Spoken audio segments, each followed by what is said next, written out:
আর্থিক অনিয়ম সহ বেশ কিছু অভিযোগের প্রেক্ষিতে দ্বিতীয়বারের মতো বাংলাদেশ ক্রিকেট বোর্ডে অভিযানে এসেছে দুর্নীতি দমন কমিশন।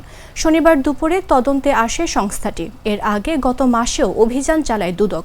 এই মুহূর্তে বিসিবি কার্যালয়ে আছেন সহকর্মী রাকিব হাসান। সরাসরি যাচ্ছি তার কাছে। এবারের মতো বিসিবিতে দুর্নীতি দমন কমিশন দুদকের অভিযান পরিচালনা করা হচ্ছে এবং আমরা একটু জানিয়ে দেই যে গত মাসে বিভিন্ন আর্থিক অনিয়ম এবং অর্থের যে ৯/৬ এই এমন একটি অভিযোগে গত মাসেও বিসিবিতে দুদকের পক্ষ থেকে একটি অভিযান পরিচালনা করা হয়েছিল এবং সেসব বিষয় নিয়ে মূলত তদন্ত কার্যক্রম চলছে এবং এই তদন্তেরই একটি অংশ হিসেবে আজকে আবারও দ্বিতীয়বারের মতো বাংলাদেশ ক্রিকেট বোর্ড বিসিবিতে অভিযান পরিচালনা করতে এসেছেন দুদকের একটি টিম। এবং আমরা যেটি দেখছি যে বেলা একটার কিছু পরেই দুদকের পক্ষ থেকে গণমাধ্যমকে জানানো এখানে তারা আসবেন এবং তাদের যে নিয়মিত যে তদন্ত কার্যক্রমের যে অংশ সেটি পরিচালনা করবেন।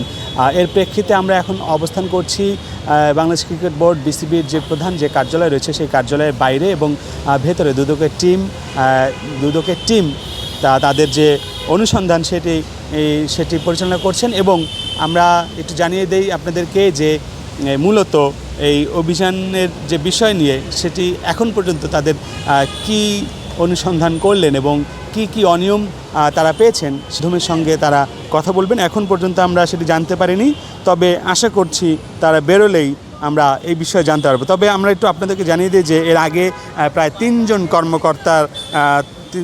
কর্মকর্তার বিভিন্ন অনিয়ম এবং তথ্যের কথা উঠে এলেও দুদকের তদন্তে উঠে এলেও এবার 4 জন কর্মকর্তার কথা তারা বলছেন এবং আমরা অপেক্ষা করছি সেই খবরাখবর আপনাদেরকে জানানোর জন্য। আমরা পরবর্তী যে সংবাদ সেটি আমাদের হাতে এলেই আপনাদেরকে জানিয়ে দেব। এই ছিল আমার কাছে বাংলাদেশ ক্রিকেট বোর্ড বিসিবির সামনে থেকে সর্বশেষ তথ্য।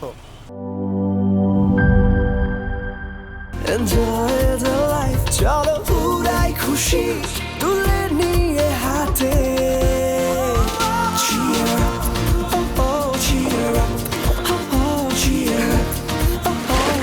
চিল হবে রিফ্রেশিং মুডে।